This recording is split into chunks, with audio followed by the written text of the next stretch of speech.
Good morning, boys and girls. We are continuing with chapter 20, Confessions. Friday came quickly to the Westing heirs, too quickly. Time was running out. Turtle skipped school. She was in trouble enough, but she could build her own new school and hire her own kind of teachers once she became a millionaire. In spite of having Turtle at her side, Flora Bomback still stared at the ever-changing endless tape from the edge of the chair, chewed what remained of her fingernails, and uttered an "oh my" each time WPP went by. At 2 o'clock, Westing Paper Products sold at $52 a share, its highest price in 15 years. Now, Baba, sell. Doug Hu had a legitimate excuse from classes. Tomorrow was the big track meet. He jogged, he sprinted, he ran at full speed, not on the track, but on the trail of Otis Amber, back and forth from the shopping center to Sunset Towers, again and again and again and again.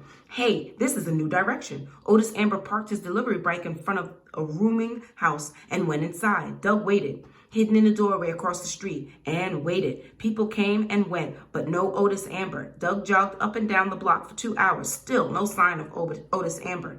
Doug was cold and hungry, but at least his feet didn't hurt anymore. Last night, when he asked Doc Wexler about the blisters, the podiatrist told him to see his father of all people. But those paper innersoles really worked. At 5 o'clock, Otis Amber skipped out of the rooming house, hopped in his bicycle, and returned to Sunset Towers, empty-handed. Doug's assignment was over. Well, almost over. Where was Theo?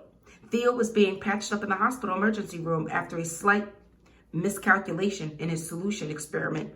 Fortunately, no one else was around him was in the lab that blew up. You like playing with explosives, kid? The bomb squad detective asked. Accidents in high school chemistry were not unusual, but this student lived in Sunset Towers. I was experimenting on chemical fertilizers, Theo replied, wincing as the doctor probed his shoulder for a glass shard. The first bomb went off in your folks' coffee shop, right? Your mother and father work you pretty hard, don't they? They work harder than I do. All the questions. Why all the questions? Your captain said the Sunset Tower explosions were just fireworks. Sure they were, but bombers have a funny habit of going in for bigger and bigger bangs until they get caught.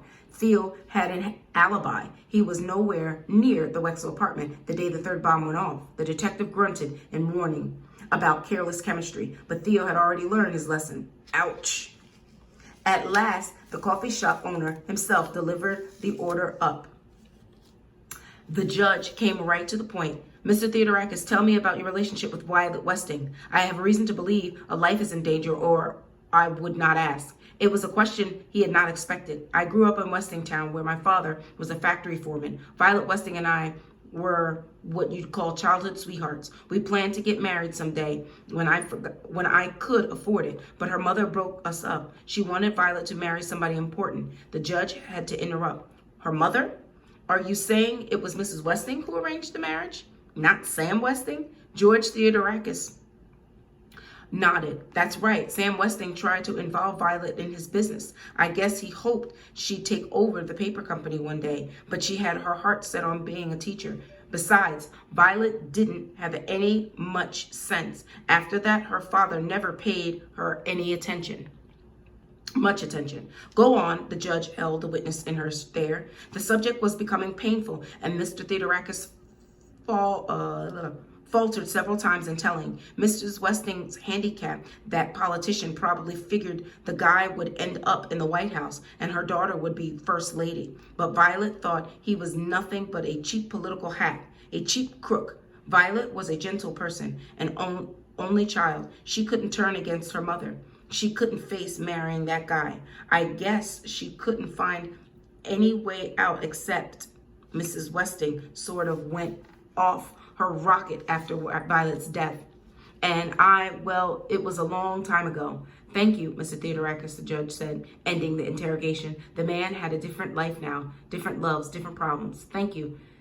You've been a big help. Sandy was now able to complete the entry. Make sure you read Theodorakis. I hear the new medicine they're trying out on Chris is doing some good, Sandy reported. But the poor kid needs more help, the medicine. He's real smart, you know. Chris could have a real future, be a scientist or professor even. But it will take a pile of money, more money than his folks could ever make to put him through college with a handicap like that. The parents interest me more, the judge said. Why are they not heirs? Sandy had some thought on that too. Maybe Sam Westing didn't want to embarrass George Theodorakis, him being married and all. Or maybe Westing figured he'd be too busy with his coffee shop to stay in the game. Or maybe Westing blamed him for his daughter's death, figuring they should have eloped. No, if Sam Westing blamed Theodorakis, he would have made him an heir in his miserable game, the judge replied. There are too many maybes here, which is what Sam Westing planned. We must not allow ourselves to be distracted from the real issue. Which heir did Sam Westing want to punish? The person who hurt him most, Sandy guessed. And who would that be? The person who caused his daughter's death. Exactly, Mr. McSuthers. Sam Westing plotted against the person he held responsible for his daughter's suicide. The person who forced Violet Westing to marry a man she loathed, Mrs. Westing. But that's not possible, Judge. Mrs. Westing is not one of the heirs. I think she is, Mr. McSuthers. The former wife of Sam Westing must be one of the heirs.